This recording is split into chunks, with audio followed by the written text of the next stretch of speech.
amigos e amigas do Irmã Sheila. Para mim é sempre uma gratidão estar aqui com vocês, fazendo essas reflexões. Então eu quero agradecer muito pela oportunidade de estarmos refletindo no dia de hoje a respeito da fé. Eu acho que esse é um tema sempre palpitante e um tema sempre importante de ser dialogado, porque embora seja algo que a gente fale bastante, a gente costuma dizer para as pessoas assim, tenha fé, com fé em Deus e outras coisas que a gente perca tudo, mas não perca a fé. E talvez a gente não pare para refletirmos um pouco mais sobre o que é que nós estamos falando. Afinal, o que é uma fé inabalável? Né? O que é esse sentimento, esse alicerce que pode nos dar sustentação nos momentos mais difíceis da nossa vida? O que é a fé? E aí eu queria contar para vocês uma história que eu me lembrei quando eu estava refletindo sobre a fé. Aliás, todas as vezes que eu vou falar ou refletir sobre a fé, eu me lembro dessa história que eu escutei ou li, eu não me lembro mais, porque fazem muitos anos, sobre um homem que tinha fé. E a história diz assim: era uma vez um homem que tinha muita, mas muita fé. E ele vivia em um lugar, numa cidade, e essa cidade, as pessoas tiveram que ser evacuadas dessa cidade, retiradas, porque ia ter uma grande inundação nesse lugar, sabe? Sabe, tipo aqui na Bahia, quando inundar, as pessoas tiveram que sair de Remanso, né? Acho que Centro-Sé, algumas cidades assim passou a fazer parte do lago, tá? Então que iam ser inundadas. Então era um caso desse. A cidade vai ser inundada, vai ter uma inundação, sai todo mundo, e todas as pessoas começaram a sair. Mas esse homem, ele não queria sair da casa dele, ele não queria sair dali. Então ele resolveu que ele ia ter ele era um homem de muita fé. Então ele ficou, ele não se foi. E os dias foram se passando, todo mundo foi embora, ele ficou sozinho e começou a inundação, né? Começou a inundação. Antes de começar a água chegar na casa dele, passou uma pessoa em uma moto e viu ele na janela da casa e gritou para ele: Senhor, suba aqui na garupa da minha moto, vamos embora que a inundação está vindo aí, se o senhor ficar aqui, o senhor vai morrer afogado. E ele, como era um homem de muita fé, disse: não, obrigada, vou ficar aqui, que Deus há de me salvar. E quando a água chegou mesmo, ele subiu em uma mesa e ficou lá. E aí passou uma pessoa e viu ele naquela situação, já água inundando a casa dele. Viu a situação dele, passou uma pessoa num barco e disse assim: Senhor, venha aqui no meu barco. Se o senhor ficar aí, o senhor vai morrer afogado. Venha para o meu barco que eu lhe salvo. E o homem, como era um homem de muita fé, ele disse: não, eu vou ficar aqui porque Deus vai me salvar. A água foi subindo, chegou, inundou toda a casa, ele subiu no telhado. Ele ficou em cima do telhado da casa, porque todos os lados que ele olhava, tudo inundado de água. E aí passou um helicóptero, né? Olhando para ver, inclusive, se tinha alguém a ser resgatado, alguém que ficou para trás. E anunciaram de um alto-falante lá do helicóptero: Senhor, nós vamos jogar uma escada. O senhor segura nessa escada e sobe que a gente vai lhe salvar. E ele, como era um homem de muita fé, disse: não, eu vou ficar aqui porque Deus vai me salvar. E assim o helicóptero foi embora, ele ficou lá, a água subiu e ele morreu afogado. Quando ele desencarna e chega no céu, ele está inconformado. E ele aí vai conversar com Deus. Mas, Senhor, eu tinha tanta fé, por que o Senhor não me salvou? E Deus olha lá no notebook de última geração dele, nos anotações, nos papéis, e diz assim: eu não estou entendendo, porque eu mandei uma moto, um barco e um helicóptero. Eu não sei por que você não se salvou. E aí, eu gosto muito dessa história todas as vezes que fala na fé, porque ela traz embutida vários elementos para a nossa reflexão em relação a uma fé inabalável, que é confundida com uma fé cega. Uma fé inabalável não tem nada a ver com uma fé dogmática. A fé dogmática, a fé sem um alicerce ou sem o alicerce da razão e de um profundo sentimento de conexão com o divino, com o sagrado, é uma fé que conduz ao fanatismo. Uma fé inabalável conduz a uma iluminação. Uma fé cega conduz ao fanatismo. E essa história traz esses elementos. Então, esse homem que tinha fé foi incapaz de compreender os sinais da vida. Ele foi incapaz de aproveitar as oportunidades que lhes foram dadas. Então, por exemplo, quem não acredita na ciência e porque acredita na religião, na sua religião, é alguém que está vivendo de um dogma, de uma teoria, mas que não tem uma vivência em profundidade prática.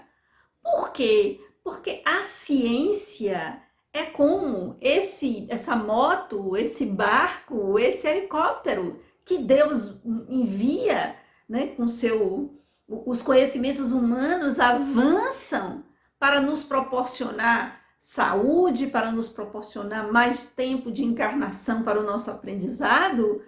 Para mim, isso é Deus atuando em nossas vidas. Para mim, a fé na ciência é uma fé raciocinada e que não está apartada da religiosidade. Embora para muitos cientistas a religião seja algo fora, a religião seja algo com o que eles não querem lidar e que negam e que não se importam, mas na verdade a forma como eles se dedicam àqueles estudos, anos e anos de estudo, de dedicação, né, de abdicação muitas vezes, de lazer, de viagens, de momentos em família para estar ali dedicados aos seus estudos, desenvolvendo vacinas, medicamentos, técnicas cirúrgicas, novos tratamentos.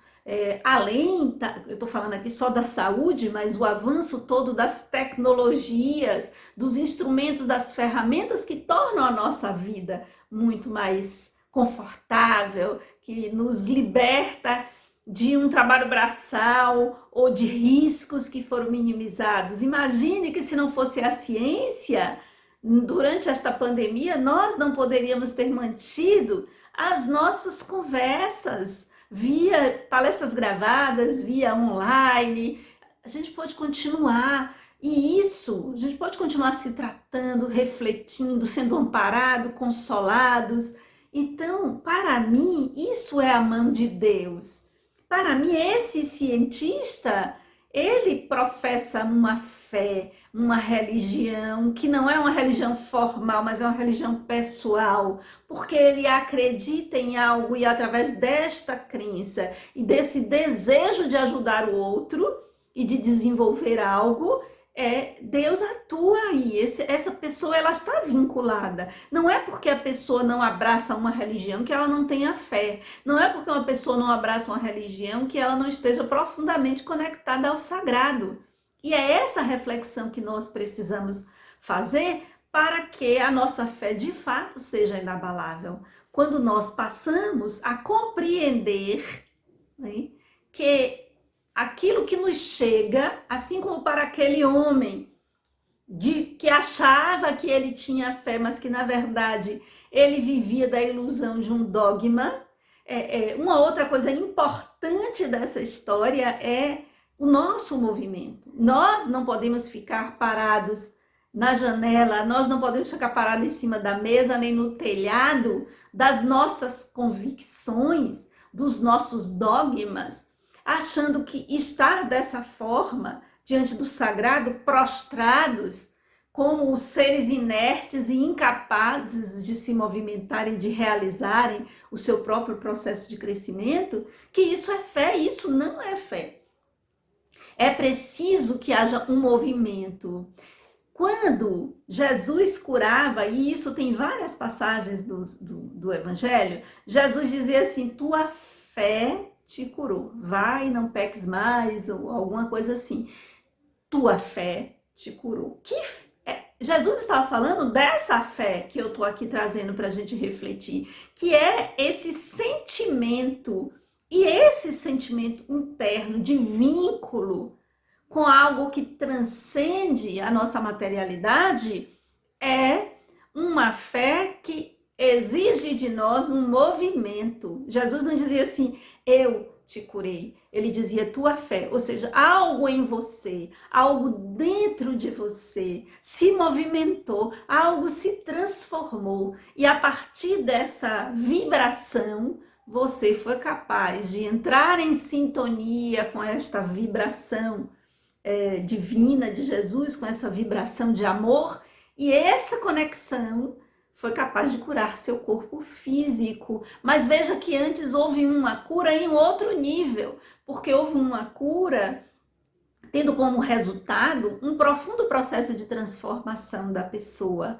Então a fé inabalável é esse sentimento de conectividade com a transcendência, é esse movimento e é essa certeza de sermos mais do que o nosso corpo físico. É essa a proposta. Por isso que na história o homem ele não compreende, e fé também precisa ser compreendida. O homem ele não compreende que aquelas pessoas que chegaram oferecendo ajuda era a intervenção divina em sua vida.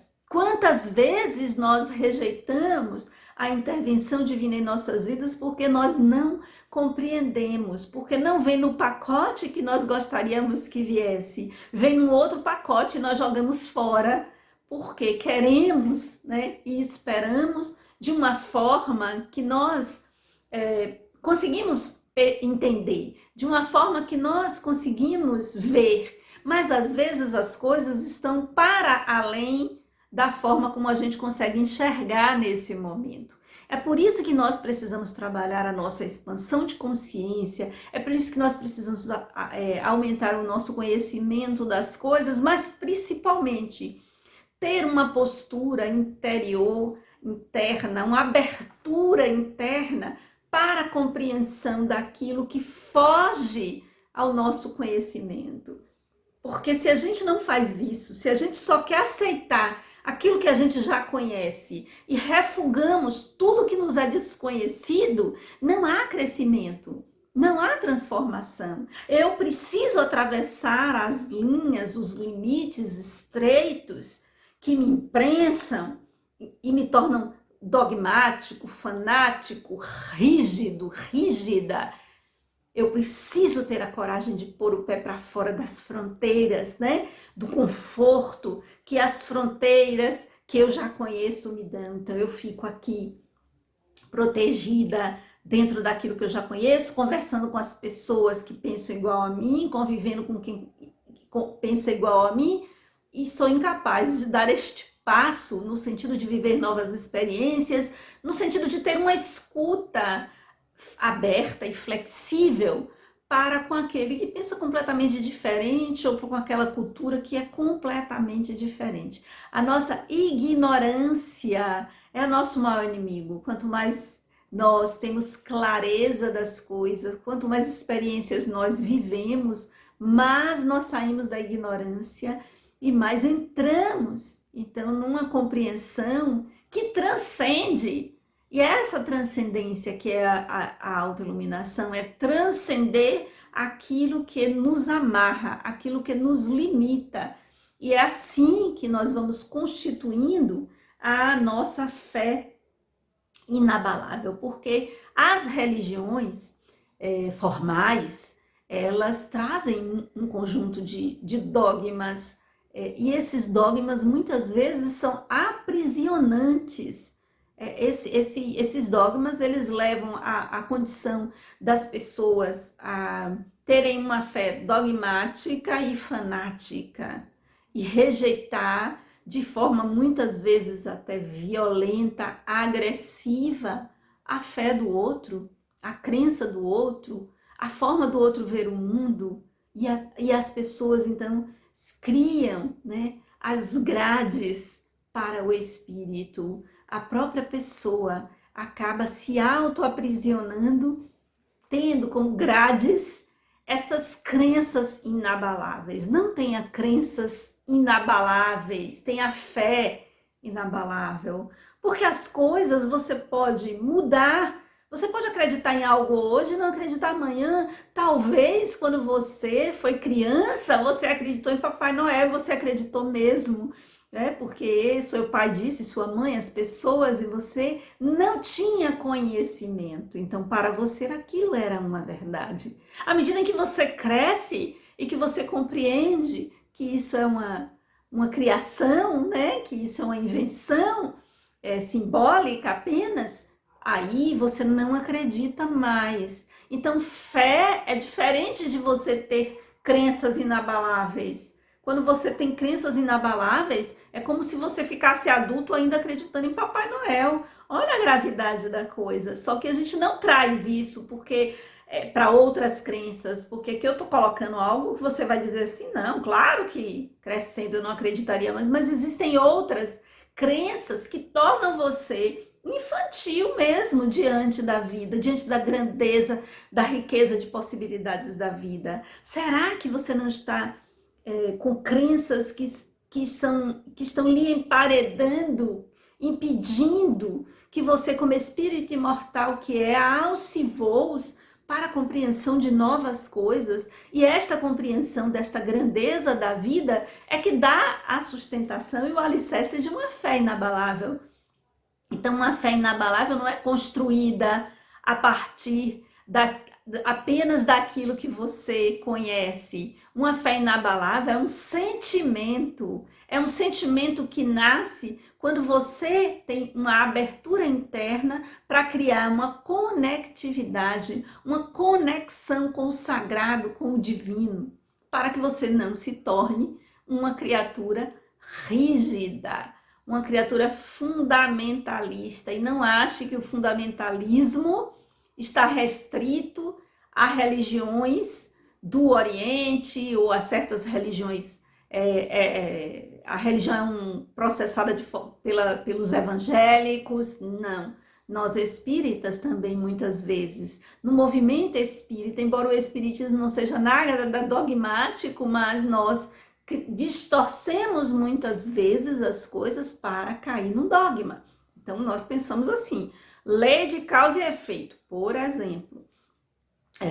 Não, fulano está passando por isso, que merece passar. Porque a lei de causa e efeito fez alguma coisa no passado. Será? Será que é bem assim? Será que é assim tão linear? Será que isso também não é cômodo para que nós possamos assumir uma postura mais proativa de construção de uma sociedade melhor ou de ajuda a uma pessoa que está necessitando? Então, veja que nós também podemos trazer e dogmatizar coisas, alicerces da fé que o Espiritismo nos dá, porque o Espiritismo dá muito alicerce para a nossa fé inabalável, porque conhecimento também é base sustentadora da fé. E aí o Espiritismo nos dá base no sentido da reencarnação, a mediunidade, né? Essa conexão com os espíritos, essa certeza de novas oportunidades para resolvermos nossas questões antigas e novas questões, mas a gente dogmatiza quando a gente fica aplicando a tudo a lei de causa e efeito, sem uma reflexão mais ampla e profunda em relação a isso. Nós dogmatizamos quando achamos que a lei da reencarnação é seguida de forma também rígida, e que não existem maneiras diferentes da gente resolver as nossas questões no sentido de avançarmos como espírito no nosso processo evolutivo, que não seja por esse caminho rígido, dogmático. Então a gente vai transformando, ou a mediunidade também pode se dogmatizar a partir do momento em que tudo você acha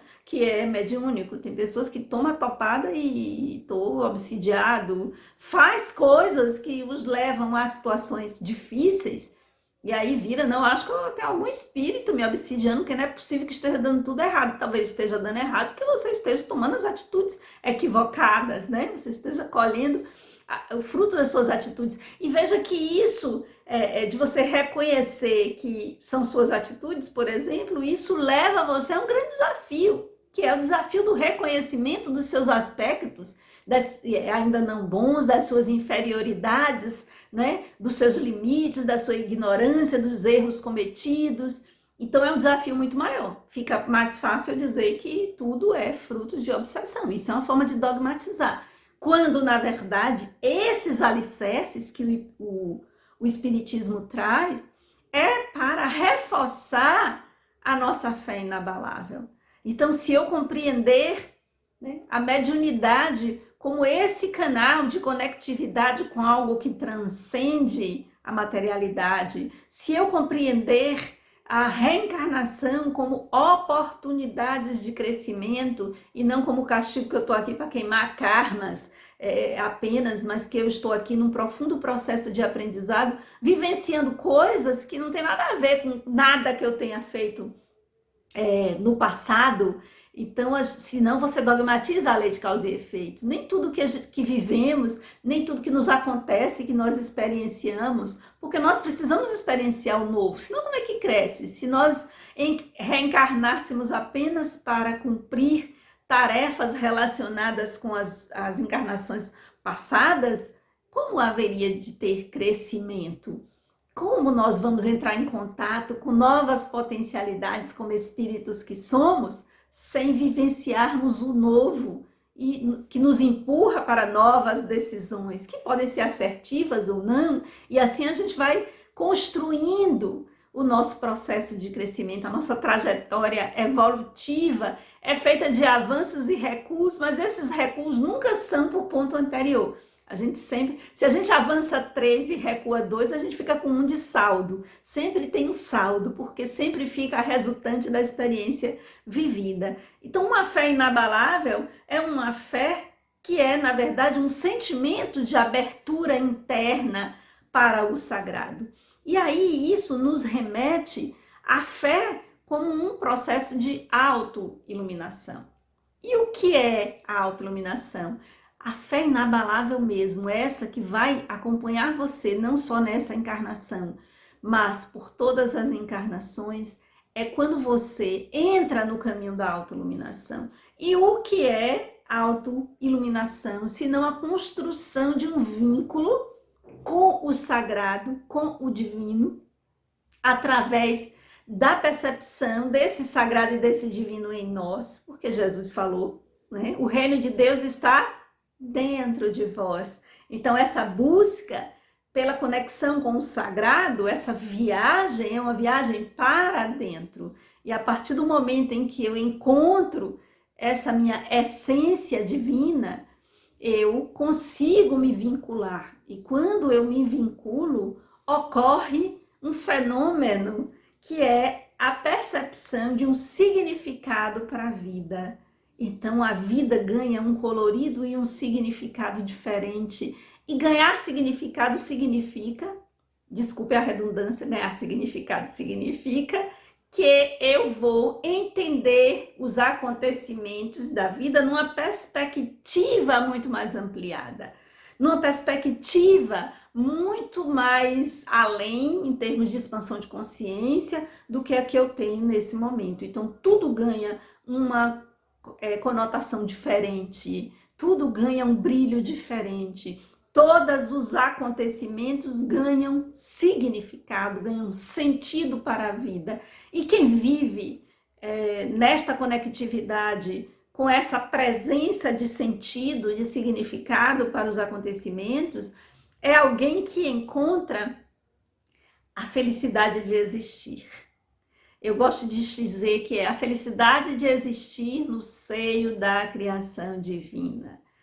Então, esta felicidade de existir está estreitamente vinculada à fé inabalável, porque eu estou o tempo inteiro conectada ao sagrado e ao divino em mim, fazendo com que os acontecimentos, aquilo que me chega como desafios para a minha vida, as minhas frustrações, as minhas perdas, né? E tudo aquilo que eu vivencio, eu passo a ver a partir de um olhar que tem sentido. Eu chamo de um olhar espiritual para os acontecimentos. Aquilo tem um sentido, aquilo tem um significado profundo na perspectiva das minhas experiências como espírito imortal que sou.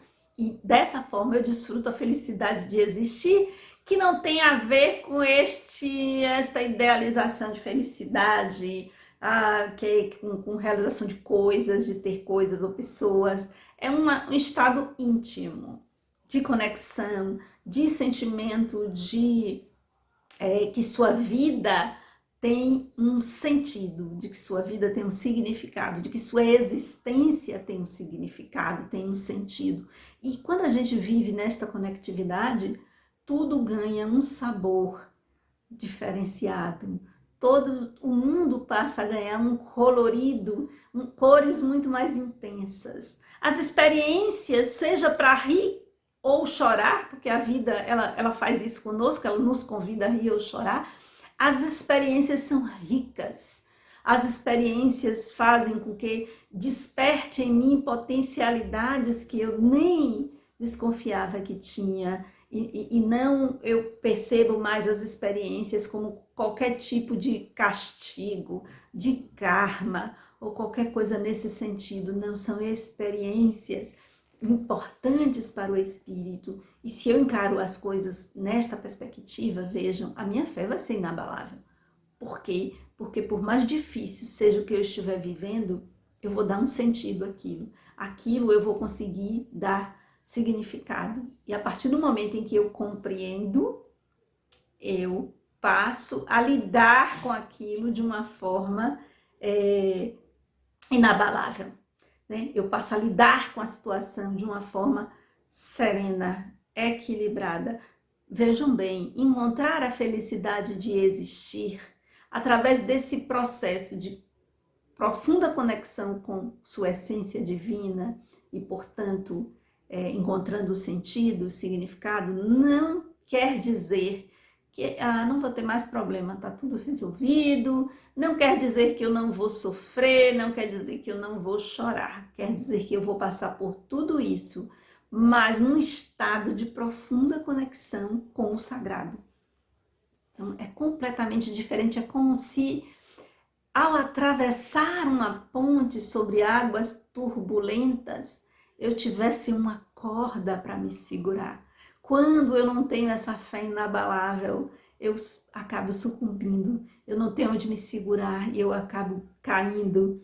Mas quando eu tenho essa fé inabalável, eu vou passar pela turbulência como qualquer pessoa, porque isso não lhe torna nem lhe isenta de viver as experiências, porque são essas experiências que fazem o espírito evoluir. Vamos todos passar pelas mesmas águas turbulentas. A diferença é que quem tem fé, ou seja, quem encontrou esta conexão com o sagrado, com o divino, vai ter algo em que se segurar e vai atravessar essas pontes. Vai sentir medo? Vai doer muitas coisas? Vai sentir tudo que qualquer um sente, mas vai ter, por cima da tormenta, vai encontrar dentro de si um lugar de paz. Como ocorre nas tempestades. O mar revolto por cima, mas se a pessoa mergulha lá embaixo, encontra a calma, encontra a paz, encontra a serenidade. E é disso que nós estamos falando. É encontrar esse lugar de paz, esse lugar de calma. Isso é que é fé inabalável, não é algo algo fora de você. Porque Deus está dentro de nós, então é lá que nós precisamos realizar esse encontro. Não é dentro de um templo. O templo pode nos ajudar, porque pode criar o clima para que esse encontro ocorra. O centro espírita vai nos ajudar, porque nós vamos ouvir palestras, nós vamos tomar passe que vai renovar nossa energia, nós vamos beber uma água fluidificada, nós vamos, escutar o evangelho, nós vamos fazer várias coisas que vão nos ajudar a encontrar esse ponto de calma, mas o ponto é dentro de você. Então você pode estar na igreja, no templo, no centro espírita e não encontrar esse ponto de calma, esse ponto de serenidade e de equilíbrio. Esta fé a qual Jesus falava quando dizia tua fé te curou. Vocês lembram daquela passagem, da mulher que sangrava, ou da mulher hemorroíça em alguns, que Jesus vai andando no meio da multidão e ela pensa, se eu apenas tocar suas vestes, eu ficarei curada. Veja, o dogmático vai achar que a cura se deu porque ela tocou na roupa. Não é? A cura não estava na roupa de Jesus, nos vestes, na manta.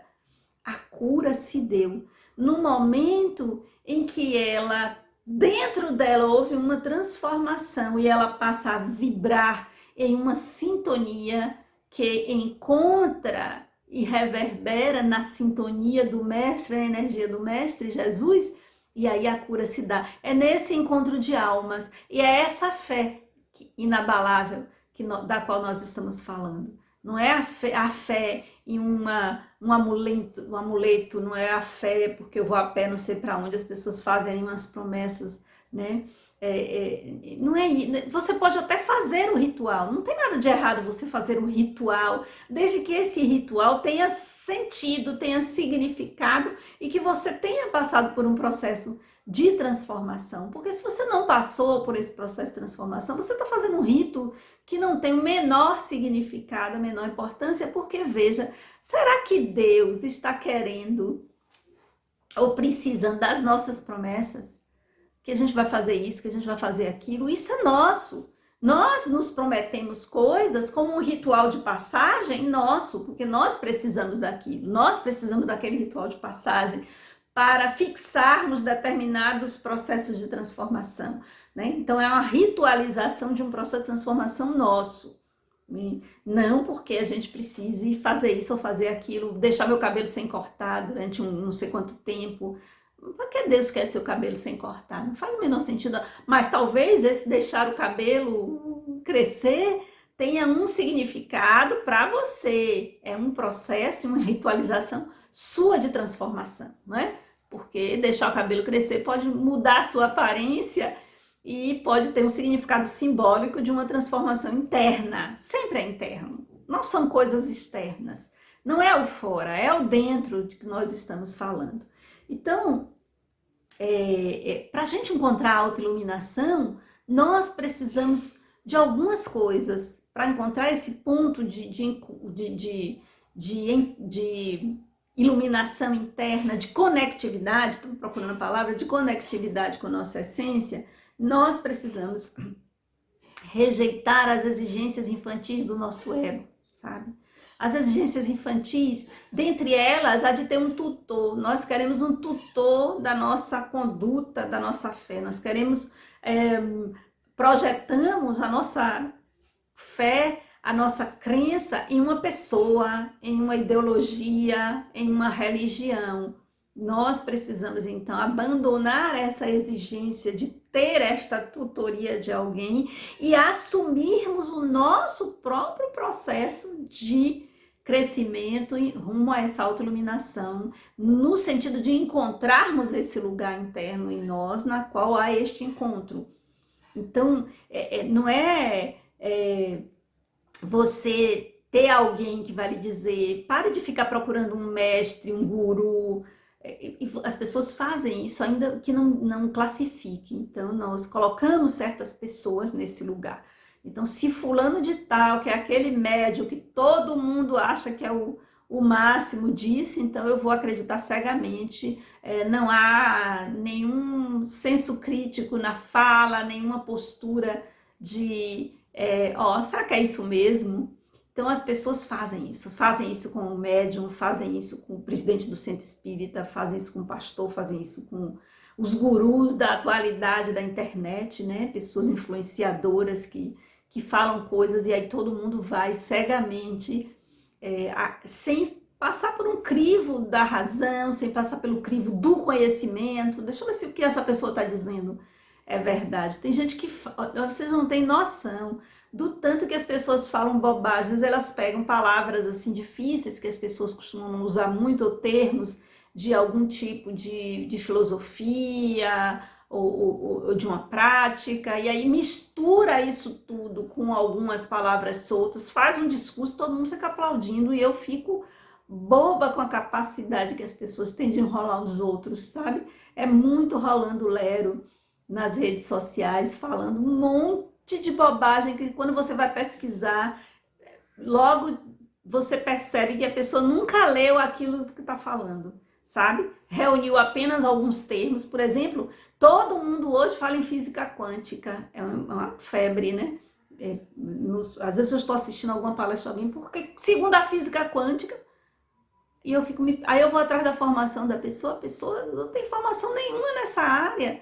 Segundo a física, está falando bobagem, sabe? E outro dia eu ouvi uma crítica de uma física, estudiosa da física quântica, dizendo o quanto as pessoas relacionadas com a espiritualidade estão usando a física quântica de maneira equivocada. Apenas usando física quântica e todo mundo, puxa, a pessoa sabe muito. Você já leu sobre física quântica para saber se aquilo que a pessoa está falando faz realmente sentido, tem significado?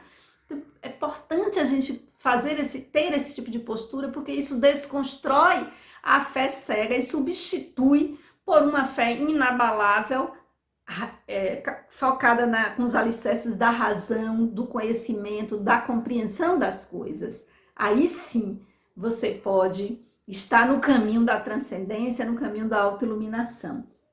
Então, outra coisa importante, além do ego deixar, né, essa tutoria, abandonar essa necessidade de ter alguém para se projetar, de ficar seguindo fulano ou beltrano e tudo que a pessoa diz. Pode ser até um espírito, às vezes, né? Porque hoje na mediúnica, na hora dos mentores, o espírito disse isso, disse aquilo. Ok, ótimo, a gente ouve, trata com respeito, mas a gente submete ao nosso crivo, da nossa razão, da nossa inteligência, porque somos todos espíritos, estamos dialogando. Então, se tem algo que eu acho que não cabe, que não pode ser qualquer espírito, mesmo esses que são famosos aí. Eu vou questionar, isso não é desrespeito, isso é construção de fé inabalável, que é a minha capacidade, a minha fé é inabalável a partir do momento em que eu tenho condição de criticar a minha religião, a partir do momento em que e quando eu falo criticar, não é num sentido pejorativo, no sentido da crítica pela crítica, não é atacar, as pessoas confundem muito. Fazer críticas não é atacar o outro, não é a pessoa do outro, mas é criticar as ideias, é colocar as ideias na roda. Isso, se minha fé não consegue suportar isso, então ela é uma fé dogmática, ela é uma fé que não tem alicerces, que não tem base, ela não é uma fé inabalável, porque não é o fato de um espírito considerado mentor aí, idealizado por tantas pessoas, endeusado por tantas pessoas, dizer algo e eu achar que esse algo não me convenceu, eu não concordo, e eu dizer isso que eu estou ofendendo, porque eu sempre digo assim, olha, se o espírito for evoluído mesmo, ele vai me explicar e vai dialogar comigo para poder eu entender, porque ele está na minha frente, ele está entendendo talvez as coisas e eu não esteja conseguindo entender ainda, dado o meu nível evolutivo, os meus conhecimentos. Se o espírito se chatear porque eu questiono ele é mais atrasado do que eu. Então não me interessa, então eu vou questionar mesmo, porque quem é de fato dono de uma superioridade ética e tem a obrigação de compreender quem está abaixo. Então, vamos fazer as nossas críticas de forma respeitosa, mas sem medo, porque se eu perder a fé por causa disso, aí é porque minha fé não é uma fé inabalável, mas eu não vou perder porque eu estou lidando com espíritos. Então, as discordâncias podem ocorrer. Então, nós precisamos deixar, né, de projetar a nossa iluminação, a nossa autoiluminação, a nossa transcendência em pessoas, em religiões, em ideologias, e precisamos trazer isso para essa construção interna. A outra coisa que nós precisamos fazer nesse processo de autoiluminação é deixar curar as nossas feridas, né? O medo, o ressentimento, a ausência de autoestima, né? O sentimento de rejeição, o sentimento de estar injustiçado. Nós precisamos curar essas feridas, precisamos olhar para elas, saber de onde elas vieram e que tipo de medicamento no sentido psicológico, né? Elas precisam para que elas possam cicatrizar, porque elas são amarras nesse processo. Então, nós precisamos desatar esses nós que nos amarram a acontecimentos em nossas vidas e precisamos curar essas feridas para seguir adiante. Aí vocês podem perguntar, existe um método? O que eu estou dando aqui não é um método, eu estou dando dicas de como vocês podem trabalhar na direção de fazer essa construção dessa fé inabalável através de um processo de autoiluminação, que é um processo de mergulho interior na nossa essência e de recolhimento de projeção dessa essência divina fora de nós. Mas não existe método, não existe um método, não existe um método que sirva para mim, para você, para todo mundo. Existem coisas que a gente pode fazer, meditar, a gente pode fazer terapia, a gente pode buscar o conhecimento. Existem várias coisas que nós podemos fazer na busca disso, mas principalmente nós precisamos viver, tá? Viver as experiências, mas não existe uma receita que se possa dar para o outro, porque esse caminho é um caminho de cada um. Então, não é um caminho, porque é um caminho para dentro. Então, só quem pode caminhar nesse caminho para dentro é você. Mas, claro que tudo isso que eu coloquei aqui pode servir de alicerce, né? Pode servir de ponte, pode servir de ponto de apoio para que você possa fazer esta viagem interna em busca da sua conectividade com o que há de sagrado em você. Porque a partir do momento que você se conecta com o que há de sagrado em você, a sua fé se torna absolutamente inabalável. Um beijo, pessoal, até a próxima.